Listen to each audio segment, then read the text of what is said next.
Salve, gente boa! Como é que você tá? Tudo bem ou não? E aí? Ó, estamos de volta. Tem live sexta-feira, um sextou especial, um sextou cheio de novidade, cheio de notícia para vocês. Um sextou que vai tratar especificamente de coisas como Malafaia investigado. Malafaia entrou no rol dos... Demorou, viu? Demorou e demorou muito por tudo que ele fez, mas ele entrou no rol dos investigados. Tem a data do julgamento do Jair Bolsonaro marcadinha e marcada num período que, assim, não tem como esse julgamento ir parar em 2026. Foi estrategicamente preparado uma data exata para garantir que o julgamento acabe esse ano ainda. Vou te contar disso. Vou falar também que a Zambelli já está admitindo que vai voltar, que pode até voltar para o Brasil para cumprir pena aqui, acredita? Porque a situação na cadeia da Itália não está fácil, deve ser por isso, né, que ela já está admitindo a possibilidade de voltar para o Brasil. E o Trump, que quer derrubar o Lula de todo jeito, né? Assim, tem gente falando em negociação, porque o Lula tem que ligar, porque o Lula tem que negociar. Não tem negociação, meu amigo, minha amiga. O que o Trump quer é derrubar o Lula, que é outro governo, um governo sabujo, submisso aos Estados Unidos. E aí, isso ele não vai ter com o Lula. E eu vou falar sobre essas e outras notícias que foram destaques hoje, nessa sexta-feira, dia 15 de agosto de 2025. Vamos começando aqui. Eu queria mandar um abração para a galera que já estava aqui antes mesmo da live começar, já estava no chat. A Sheila Porto, a Cecília Campos, Inesita Andrade, Delma Fernandes, Paulo Sérgio, Douglas Cosmen, a Cida Beraldo, o Mário Castro, o José Linhar, Anderson Teixeira, Maria José da Conceição, Maria Caramês, Adevânio Panta, Maria Aparecida Félix, Célia Ramos e a Regina Célia, que perguntou das camisetas. E aí, qual que é a camiseta do dia? Então, ó, aqui, Regina Célia, a camiseta do dia é essa aqui. Sabe o que eu acho? Eu acho é pouco. Eu quero é mais. Eu quero é mais. Vem comigo que eu sou Ricardo Mello, explicador geral da República, e estou aqui para traduzir o politiquês, o juridiquês e o economês para o bom e velho português, aquele português que todo mundo entende, e você sabe do que eu estou falando, né? Porque o juridiquês, o economês e o politiquês são idiomas assim difíceis, não é para todo mundo entender. E já te peço para sentar o dedo no like, se inscrever no canal, ativar o sininho, dar aquele engajamento esperto, porque quando você engaja comigo, esse vídeo aparece para mais pessoas, aparece para um like seu já dá 10 views, 15 views a mais. Imagina como você pode colaborar para o crescimento desse canal, simplesmente engajando comigo. E, aliás, para garantir o engajamento mesmo, te aconselho a fazer igual esse pessoal que eu mandei abraço aí, entrar no grupo de Zap, porque quem está lá no grupo de Zap recebe todos os conteúdos e recebe o aviso para live já com link, preparadinho, meia hora antes, está todo mundo sabendo, não perde nenhum conteúdo. A descrição do grupo de Zap está aqui no link, o link do grupo de Zap está aqui na descrição, é o contrário. Clica e entra de graça, é só para não perder nenhum conteúdo, porque você sabe, o YouTube não avisa todo mundo. Um abração também para a galera que está na Europa, que está no Japão, que está em outras partes do mundo acompanhando, principalmente porque lá é tardão da noite e tem gente que está acompanhando assim mesmo a live, então um abraço especial para quem está a horas na frente do fuso horário brasileiro e mesmo assim, tardão da noite, está lá esperando a live começar. E a gente vai para as primeiras notícias do dia, a primeirona, né? Aquela que todo mundo está esperando há um tempão. STF marca para 2 de setembro julgamento de Bolsonaro na trama golpista. É o seguinte, não é só 2 de setembro também, não vai começar e acabar no mesmo dia. E eu vou explicar por quê, porque o julgamento tem várias etapas e são bem demoradas. Na verdade, foram reservados 5 dias para a realização do julgamento. Dia 2 e dia 3 de setembro, dia 9 e dia 10 e dia 12 também estão reservados para o julgamento de Jair Bolsonaro. Essas são as datas. E por que tantas datas? Porque vai demorar mesmo. O que acontece? Não é só o voto dos ministros agora. Agora vem a fase de sustentação oral e são 8 réus. E aí vai ser assim. Primeiro, o Procurador-Geral da República, o PGR, o Paulo Gonet, vai fazer a sua sustentação oral, defender a tese de que os réus têm que ser condenados. E ele tem 1 hora de fala para poder defender essa tese. 1 hora. Depois, cada um dos advogados dos 8 réus também vai ter 1 hora para defender os réus ali, ó, no tete a tete, frente a frente com os ministros. Já fizeram o documento com as alegações finais, já entregaram e tudo mais. Só que agora é a hora que o cara defende ali na boca, no papo, o seu cliente. Então, só a PGR mais os 8 réus vão ocupar 9 horas fazendo defesas e acusações. 9 horas. Então o julgamento começa dia 2, obviamente não termina dia 2, né? Porque depois vem o voto dos ministros, são 5 ministros para votar.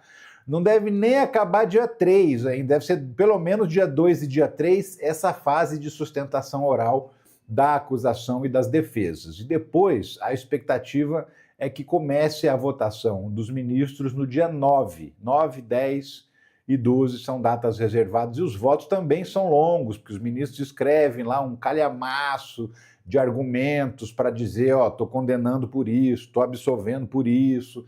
Toda a explicação do ministro para poder colocar lá no seu voto também é longa, e não tem data, não tem hora, não tem prazo, melhor dizendo, não tem data. Não tem prazo, não é essa coisa de 1 hora como são as defesas. Os ministros, se quiserem ficar falando 3, 4, 5 horas antes de votar, podem, estão liberados para isso. Então, por isso que o julgamento deve demorar bastante, mas acaba esse ano. Meus amigos e minhas amigas. Datas escolhidas pelo STF para julgar Bolsonaro evitam adiamento para 2026 e são um ED a Fux. O que é ED? É tipo um seguro, uma precaução contra o Fux. Por quê? Porque existe aí uma possibilidade do Luiz Fux pedir vistas, ou seja, atrasar o julgamento, né? Porque ele tem 90 dias para estudar, ele pode argumentar que não conseguiu ler o processo inteiro, que precisa de mais tempo, isso está no regimento interno do Supremo Tribunal Federal.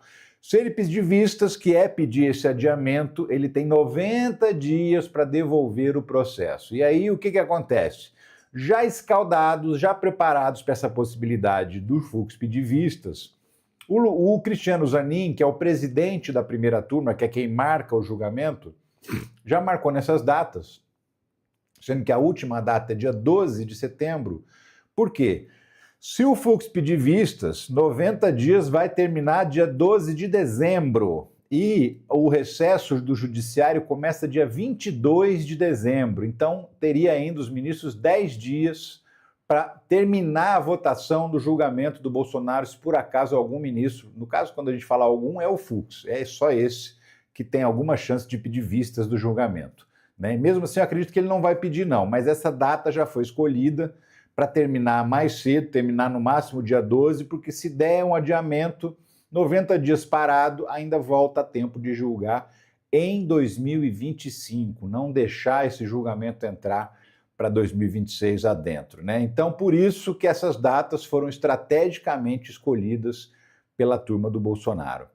Julgamento de Bolsonaro. Ministros do STF prevêem voto de Moraes na segunda semana e 10 horas de argumentos da PGR e defesas. Então, o julgamento começa dia 2, que é terça-feira, depois dia 3, quarta-feira, aí depois vem dia 9, que é segunda-feira, dia 10, que é terça-feira. Como vai ter sustentação oral no primeiro e no segundo dia, que é as acusações e as defesas ocupando todo esse tempo, a previsão é que no dia 9 o relator faça o seu voto. O relator é o primeiro a votar, e o relator é o Alexandre de Moraes. Então ele apresentaria o voto dele no dia 9, na sequência vem o voto do Flávio Dino, em terceiro lugar vem o voto do Luiz Fux, e aí sim ele poderia paralisar o julgamento, faltando ainda 3 votos.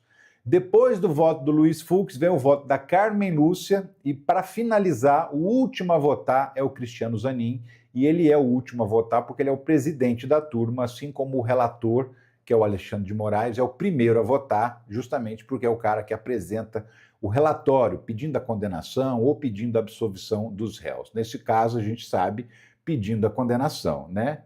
E aí é o seguinte, tá tudo bem aí, né, gente? Tá tudo tranquilo, tudo em paz, vamos seguindo. E aí, eu quero mudar de assunto com você, porque tem uma outra pessoa aí que está também enrolada. STF retoma julgamento de Zambelli por porte ilegal de arma de fogo. Então, teve um pedido de adiamento no julgamento, já estava 6-0 contra ela, ou seja, 6-0 é condenação. porque são 11 ministros, 6 é maioria. E aí o Supremo Tribunal Federal retomou o julgamento porque o Nunes Marques tinha pedido justamente esse adiamento que eu estou explicando aqui do Fux, tinha pedido vistas do processo, alegou que precisava de mais tempo para analisar o processo da Carla Zambelli, atrasou em 90 dias e agora o julgamento foi retomado, e retomado com o voto dele, né? Porque é ele que devolve o processo para continuar o julgamento. E aí, o que foi o resultado? Nunes Marques absolveu Carla Zambelli. Nunes Marques diverge da maioria e vota contra a condenação de Carla Zambelli. O ministro divergiu da maioria pela condenação de Zambelli a 5 anos e 3 meses de prisão por porte ilegal de arma de fogo. Esse aqui é outro julgamento. Você sabe, a Zambelli já está condenada por ter invadido o Conselho Nacional de Justiça, o site, e colocado lá aquele famoso mandado de prisão do Alexandre de Moraes mandando prender ele mesmo, né? Ok, 10 anos e meio de cadeia. Agora, esse é aquele caso que ela perseguiu um jornalista no meio da rua com arma em punho, no centro de São Paulo, bem na véspera da eleição de 2022, no sábado. Esse caso, ela está sendo julgada por porte ilegal de arma, por constrangimento ilegal, né? E ela já foi condenada a 5 anos e 3 meses de prisão. Só não terminou o julgamento porque nem todos os ministros votaram, por conta desse pedido de adiamento do Nunes Marques. Porém, como falei, já tem 6 votos pela condenação, já não dá mais para reverter o resultado, ela vai ser somada a essa condenação aos 10 anos e meio, então vai dar 15 anos e 8 meses de prisão para Carla Zambelli cumprir aqui no Brasil, na Itália, onde quer que ela esteja, né? Inclusive, falando em Carla Zambelli, o Diário do Centro do Mundo lembrou isso aqui, é muito importante, ó. Sem shampoo na cadeia, eu falei ontem, né, que a Carla Zambelli não tem nem shampoo, não está conseguindo nem comprar um shampoo lá, está com o cabelo todo desgrenhado, enfim. Sem shampoo na cadeia, Zambelli votou contra dar absorvente para presas. Isso aqui é a chamada lei do retorno, meus amigos e minhas amigas. No governo Bolsonaro foi apresentado um projeto de lei no Congresso Nacional que foi aprovado, que permitia a distribuição de absorventes íntimos para as presas do Brasil inteiro, né? E aí uma parte, os bolsonaristas, só os bolsonaristas, e mesmo assim não foram todos os bolsonaristas, mas uma parte deles votou contra. A grande maioria do Congresso Nacional votou a favor dessa medida, porque é uma questão humanitária. Aí bateu lá no Bolsonaro, o Bolsonaro vetou, é ruim, um bicho ruim, né? Vetou a distribuição de absorventes higiênicos para as presas do Brasil. Aí depois, quando foi julgar se ia derrubar ou não o veto, foi 400 e tantos votos pela derrubada do veto. Quem votou para manutenção do veto? Os bolsonaristas, mais uma vez, entre eles, Carla Zambelli. Então, ela votou 2 vezes para impedir a distribuição de absorvente higiênico para presas do Brasil. E agora ela está lá numa cadeia italiana sem dinheiro para comprar um shampoo e reclamando que não tem na cadeia, reclamando que tem que comprar e ela não tem dinheiro. Olha como o mundo dá voltas. O bom da Terra ser plana, meus amigos, é que ela não gira, ela capota e ó, bate assim que nem uma pizza. E é o que aconteceu com Carla Zambelli e Companhia Limitada, né? Por falar em Zambelli, advogado de Carla Zambelli diz que deputada presa na Itália não se opõe a cumprir pena no Brasil. Carla Zambelli já está começando a admitir a hipótese de voltar para o Brasil para cumprir pena aqui. Por quê? Por que será? Bom, eu imagino, né? Não estou lá, mas eu imagino, por conta das condições que ela está vivenciando na cadeia da Itália, ela achou que ia ter vida boa na Itália, mas na verdade ela está numa cadeia superlotada, em péssimas condições. Segundo a gente ficou sabendo, até falei sobre isso ontem, está em greve de fome, não consegue comprar um shampoo, só chora, só sofre e não come nada, né? Ou se ela estivesse no Brasil, até por ser deputada federal, ela estaria no mínimo numa penitenciária decente, numa penitenciária não superlotada, ocupando uma instalação minimamente digna dentro do sistema prisional brasileiro. É claro, porque se joga ela numa prisão dessas qualquer, ia ser um barulho danado, ela é deputada federal, né? Ia ser um escândalo. Então, a burra, ao invés de garantir uma prisão razoável no Brasil, preferiu se mandar para a Itália para ficar num presídio superlotado, num país que ela não fala o idioma, num país que ela não tem direito a absolutamente nada, e ela acha que ela tinha, por ter cidadania italiana, ninguém ia mexer com ela na Itália. Tá aí, ó, a burrice quando vem com tudo e leva todo mundo, ele leva igual uma enxurrada, leva de arrasto os burros e eles acabam tendo que aguentar o resultado da sua própria burrice. Mas, ó, a notícia mais importante desse dia aí, dessa capa, inclusive, é essa aqui, ó. Silas Malafaia é incluído em investigação da Polícia Federal contra Eduardo Bolsonaro. Que investigação é essa? Então, meus amigos, essa investigação da coação no curso do processo. Essa investigação, porque foi aberto um inquérito para avaliar o que o Bolsonaro, o Eduardo Bolsonaro, está fazendo nos Estados Unidos. A investigação é coação no curso do processo, obstrução de investigação contra organização criminosa e atentado à soberania do Brasil. Esses são os 3 possíveis crimes cometidos, né, que estão sendo apurados por essa investigação. E aí, a polícia está identificando que cada um tem um papel diferente, né? Por exemplo, o Eduardo Bolsonaro é o encarregado de ir lá para os Estados Unidos e ficar pedindo sanções contra os ministros e pedindo tarifaço contra o Brasil, traindo a pátria. O pai, Jair Bolsonaro, é responsável por financiar o filho lá nos Estados Unidos. Então ele também está sendo investigado nesse inquérito, porque deu 2 milhões de reais para o Eduardo Bolsonaro ir para os Estados Unidos e ficar lá atentando contra o Brasil. E o Silas Malafaia também é uma outra pessoa que tem uma função nessa coação no curso do processo. Qual é a função? Ficar organizando essas manifestações de rua e ficar atacando sem parar e sem dó os ministros, principalmente o Alexandre de Moraes, e ficar pedindo golpe de Estado. Ele pede golpe de Estado assim, com palavras meio, né, tentando disfarçar, e tentando, inclusive ele dá a bola fora. Eu vou te mostrar, mais à frente desse vídeo eu vou te mostrar, que ele fala e percebe que falou, ixi, vão interpretar o que eu pedi golpe. Tenta consertar, mas não adianta, né? O que ele pediu foi golpe mesmo. E por conta disso, ele também agora está sendo investigado. E os bolsonaristas estão pistola, estão tudo bravo porque está investigando o Silas Malafaia, porque ele foi incluído. Também está incluído nesse inquérito o Paulo Figueiredo, que é outro brasileiro que mora nos Estados Unidos e que está ajudando o Eduardo Bolsonaro nos esquemas de tentar ferrar com o Brasil lá, né? Então, o Malafaia está nessa investigação agora. São 4 investigados e ele é um dos ilustres investigados também. Líder sagrado. Bolsonaristas saem em defesa do pastor Silas Malafaia, incluído em inquérito que investiga a atuação de Eduardo Bolsonaro nos Estados Unidos. Crimes investigados são coação no curso do processo, obstrução de investigação de organização criminosa, tentativa de abolição violenta do Estado Democrático de Direito. Por quê? Porque essas manifestações que são organizadas pelo Malafaia são vistas como uma continuidade da tentativa de golpe, porque eles sobem no palanque, o Bolsonaro não fala nada, não falava, né, que agora ele nem pode ir porque está em prisão domiciliar, mas quando podia ir, não falava nada, mas os outros falavam por ele e batiam pesado, batiam forte. O Silas Malafaia, ao descobrir que está sendo investigado, ficou pistolinha também, né, que é o máximo que ele consegue ficar. Gravou um vídeo irado, com aquela voz de taquara rachada, e um pedacinho a gente vai ouvir, porque vale a pena. Vamos voltar aqui, voltamos. Então, Malafaia, ele fica com essa vozinha de taquara rachada, consegui consertar o som aqui, ó, que desespero que deu no pessoal, hein? Voltei. Mas enfim, ele fica com essa vozinha de taquara rachada e esquece de dizer que ele é um que vive descumprindo a Constituição. Eu estava falando justamente isso, olha só. Após Malafaia chamar generais de frouxos, Mourão rebate falastrão do que ele está falando, de uma das manifestações que ele praticamente exortou, convocou os generais para dar um golpe de Estado no Brasil. Em ato no Rio, Silas Malafaia disse que Alexandre de Moraes é criminoso. Esse ato aqui foi em março, né? Em março desse ano, e ele soltou essa.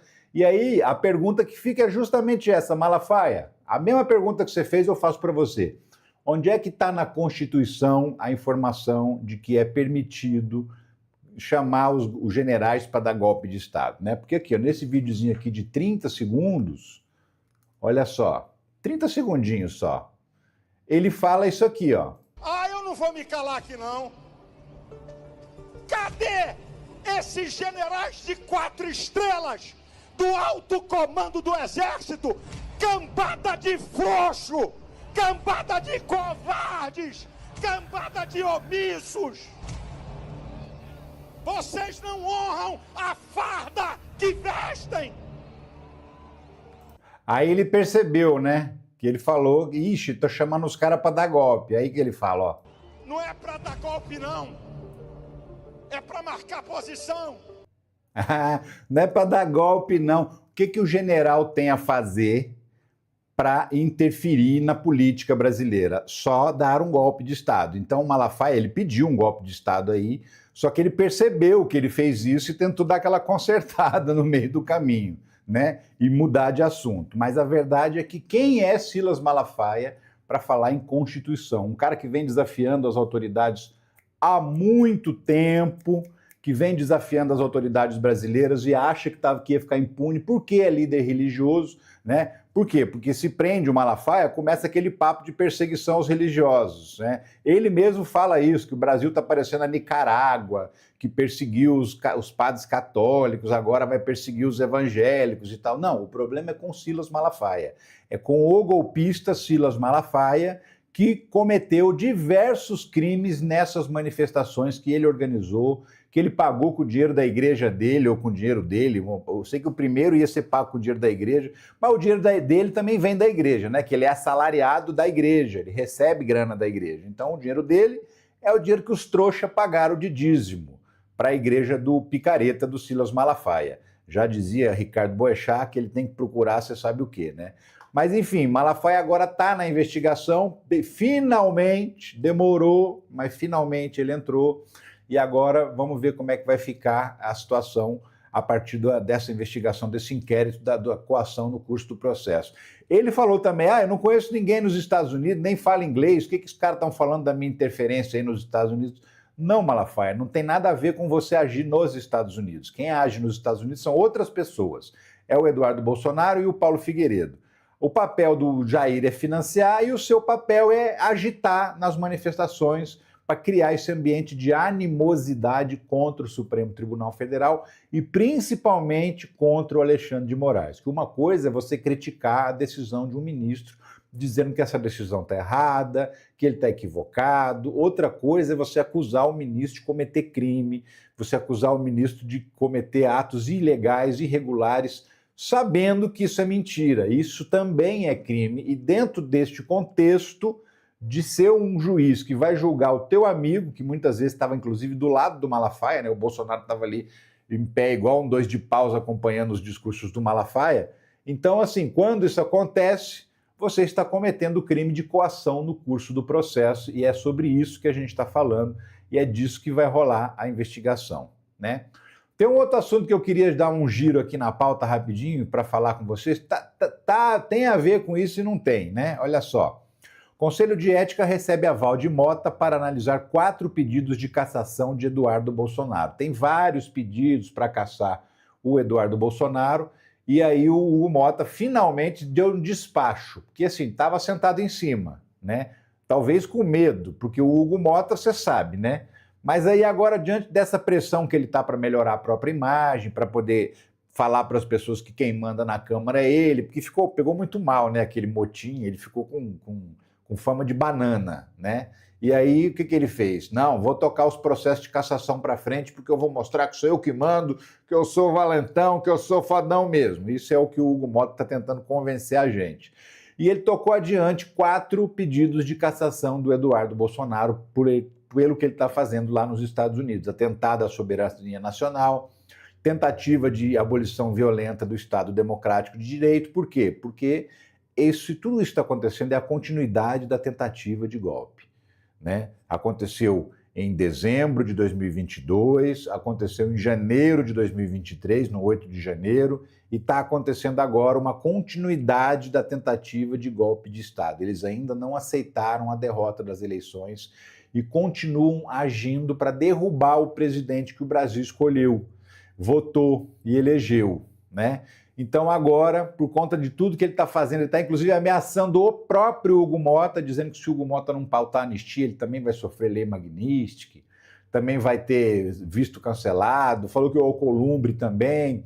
Então assim, ele está desafiando tanto a autoridade do presidente da Câmara e do presidente do Senado, que o presidente da Câmara cansou, encheu o saco e falou, não dá, vamos continuar, vamos botar essa coisa para andar, e colocou o processo de cassação de Eduardo Bolsonaro para frente, né? E, inclusive, Donald Trump e companhia, agindo influenciados por Eduardo Bolsonaro, continuam engrossando o caldo para cima do Brasil. Olha essa notícia que absurda. Estados Unidos cancelam o visto da filha de 10 anos e da mulher de Alexandre Padilha, ministro da Saúde. Pois é, foi anunciado isso, né? Que ele não teve o visto cancelado, por quê? Porque o visto dele está vencido. Venceu ano passado, ele nem se preocupou em renovar, porque ele não está nem aí para os Estados Unidos. Só que como os vistos da filha e da mulher dele ainda estavam válidos, os Estados Unidos foram lá e cancelaram para marcar uma posição. E por quê? Por conta do Mais Médicos. Foi o Padilha que criou o programa Mais Médicos lá em 2013, ainda no governo Dilma. O Mais Médicos durou até 2018. E nesse tempo, naquela época, a maioria dos médicos era cubana. E era cubana por quê? Porque os médicos brasileiros não queriam saber de ir para os locais isolados desse país. Não queriam ir para os grotões, para as cidadezinhas pequenas, com pouca estrutura, né? A quantidade de médicos que se formam em universidades públicas, com a gente pagando a conta, e depois não quer prestar serviço para a população, a quantidade de médicos nessa condição é muito grande. E naquela época era mais ainda. E aí, por conta disso, foi necessário importar médicos de outros países e vieram, a maioria deles veio de outros países, não só de Cuba, mas a grande maioria era de médicos cubanos. E como o Marco Rubio, que é o secretário de Estado dos Estados Unidos, é um cubano-americano, ele é filho de cubanos, tem ojeriza à Revolução Cubana, a tudo que vem de Cuba, então ele resolveu agora pegar no pé de coisas que aconteceram 7 anos atrás, para poder cancelar visto de entrada de pessoas nos Estados Unidos. Já tinha cancelado o visto de 2 funcionários do Ministério da Saúde, na verdade, de um funcionário do Ministério da Saúde e um ex-funcionário do Ministério da Saúde. O cara nem trabalha lá mais, pra você ter uma ideia. E está sancionado também pelos Estados Unidos. E aí agora estava todo mundo estranhando, mas peraí, o ministro da época não vai ser sancionado? Então, o ministro não vai porque ele não tem visto, né? O visto dele já está cancelado porque venceu o prazo. É de 10 em 10 anos, vence o prazo. E cancelou os vistos da filha de 10 anos. É o fim da picada. É o tipo de pressão, assim, inaceitável, inacreditável também. E é o tipo de pressão que tem um objetivo muito claro.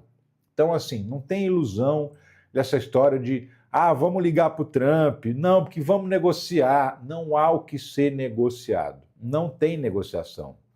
O que ele quer não permite negociação. Essa análise aqui do André Lobão na revista Fórum é muito feliz. Trump promove desestabilização no Brasil para derrubada de Lula. Uma coisa precisa ser dita com todas as letras. O governo dos Estados Unidos está em campanha aberta por um golpe no Brasil para derrubar o governo de Lula. É exatamente isso, tá? Se não conseguir derrubar agora, o plano é derrubar em 2026, nas eleições. O plano é fazer o governo chegar enfraquecido no ano que vem para tentar perder a eleição ainda no primeiro turno. Isso é o que o Trump quer, né? Eleger um candidato aqui no Brasil que seja um vassalo, que seja um cachorrinho dos Estados Unidos. Não alguém altivo, alguém que valoriza a soberania brasileira, mas um trouxa, um otário, um baba-ovo dos norte-americanos. É isso que eles querem eleger como presidente do Brasil. E eles não vão parar, ao contrário. Essas pressões políticas, porque isso é pressão política, não é pressão econômica. Essas pressões políticas vão continuar e vão aumentar cada vez mais para fazer uma pressão forte no Brasil. Então, esquece esse papo de que o Lula tem que telefonar, que tem que dar um jeitinho de resolver esse problema amigavelmente, porque não tem amizade, não tem conversa. Trump está disposto a entrar numa briga e não perder essa briga. Aliás, ele só entra em briga se for para não perder. E aí, esse é que é o problema. Os Estados Unidos são uma potência internacional e resolveram fazer do Brasil seu inimigo. Por quê? Porque ele não gosta do governante do Brasil. Simples assim. Pode fazer o que quiser, pode pensar o que quiser, pode agir, pode mandar negociador, pode sentar na mesa para conversar. Não vai adiantar. A briga de Trump com o Brasil, ela vai até o fim. E ela vai até 2026. E se o Lula for reeleito, ou se não for ele o candidato, mas foi um outro do PT, e esse outro candidato foi eleito, a briga vai continuar, porque o Trump tem 4 anos, a não ser, claro, que nas eleições de meio de mandato ele perca a maioria dele, e é muito provável que isso aconteça. As eleições acontecem em novembro do ano que vem. Se ele perder a maioria na Câmara e no Senado, aí o Trump vai ficar de mãozinhas amarradas, não vai poder fazer nada. E é isso que a gente conta, inclusive, para a gente ter um pouco de paz aqui nesse Brasilzão, né? Nesse Brasilzão que vai muito bem, diga-se de passagem. Olha só, maior nível de emprego em 13 anos ocorre em todas as unidades da federação, em todos os estados brasileiros, sendo que em 18 estados é considerada acentuada. E nos demais, são 6 estados, 7 estados do Distrito Federal, é isso? 8 estados do Distrito Federal. Esses são considerados estáveis no nível alto de emprego. Então, assim, nunca tanta gente trabalhou na história do Brasil. Nunca. Nunca tanta gente teve carteira assinada na história do Brasil. Nunca teve tanta gente também no mercado informal, mas trabalhando no Brasil. Nunca teve tanta gente empreendendo com MEI, com empresa e conseguindo ganhar o seu dinheirinho. Nunca teve tanta gente economicamente ativa. São 102 milhões de brasileiros que trabalham, e trabalham porque tem trabalho para eles. Esse é um número absurdo que nunca foi atingido antes, isso é preciso lembrar. Outra notícia que eu queria chamar a atenção para você, porque o Bolsonaro vive falando que ele levou água para o Nordeste, mentiroso do caramba, né? Águas da transposição do São Francisco chegam ao Rio Grande do Norte após investimento de 500 milhões. Que investimento é esse? Investimento em manutenção de bombas que estavam quebradas no governo Bolsonaro, e o Bolsonaro foi embora, não deixou 1 centavo no cofre, no orçamento, para consertar essas bombas. Então, uma região grande do Rio Grande do Norte não tinha água, apesar de existir os canais, de existir o leito do Rio São Francisco, para você levar a água até lá, bombeando essa água não estava sendo bombeada, simplesmente porque as bombas quebraram. E o governo não consertava essas bombas, e também não, o governo anterior, né? E também não deixou dinheiro no caixa para essas bombas serem consertadas. Aí foi lá o Lula achar dinheiro no orçamento, alocar esse dinheiro para fazer a manutenção.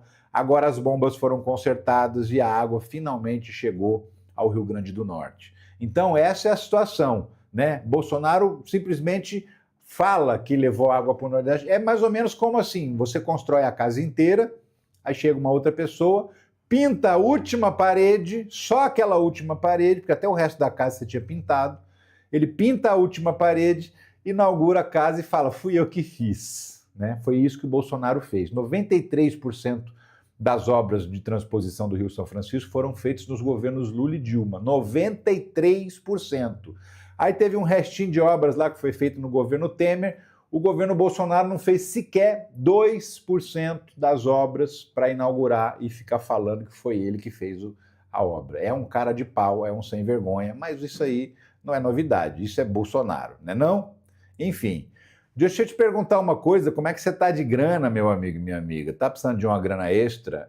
Então, tem um monte de formas de se trabalhar pela internet e ganhar dinheiro. Um monte de maneiras diferentes.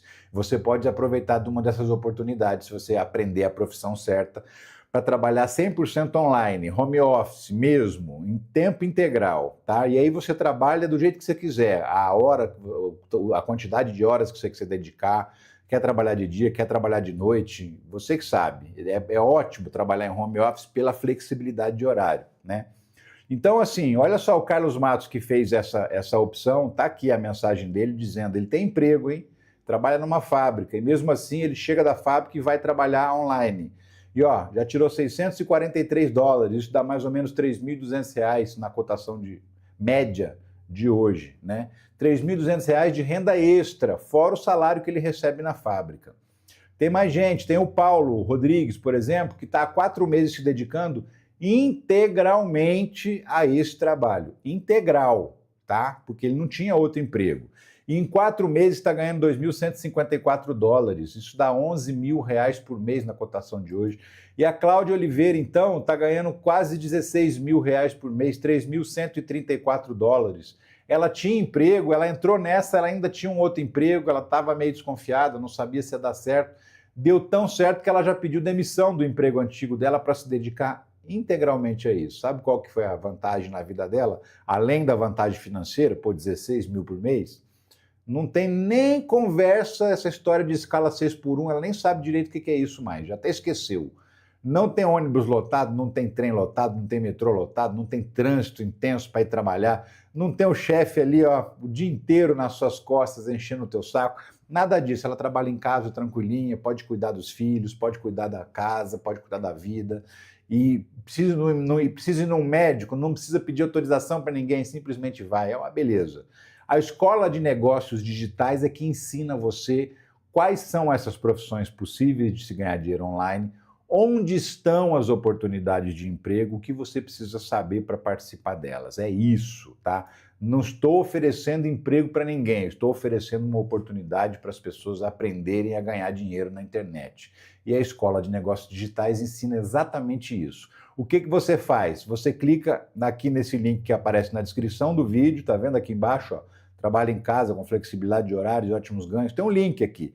Você clicando nesse link vai abrir uma conversa com o Clayson, e o Clayson vai te explicar tudo que você precisa saber para entender essa dinâmica do negócio. Mais importante, eu já te digo, o Clayson vai te liberar 3 aulas grátis, que é um treinamento gratuito para você entender a dinâmica da coisa, e só depois você decide se realmente é uma boa para você. Então, ó, o link está aqui embaixo, na descrição do vídeo. É o primeiro link de cima que aparece, você pode clicar que isso pode mudar a sua vida, e pode mudar a sua vida para sempre, tá bom? E é isso, gente, ó, eu fico por aqui, eu tô indo, mas eu volto, viu? Muito obrigado pela sua audiência, mais obrigado ainda pela sua paciência de ficar aqui comigo até agora. Eu espero que você tenha gostado das notícias de hoje, eu adorei, adoro sempre estar na sua companhia. Um abraço para Margarete, para Maria Quevedo, para Lúcia Simões, Douglas Cosmin, Nossal, Maria Félix, um abraço para Juarez Oliveira, Lourdes Pagani, Faria Fride, todo mundo. Um abração para todos vocês, e mas eu volto a qualquer momento com outras notícias sobre a política, a economia e a justiça do Brasil e do mundo. Ó, deixa engajamento, não esquece não. Um abração para você. Tchau.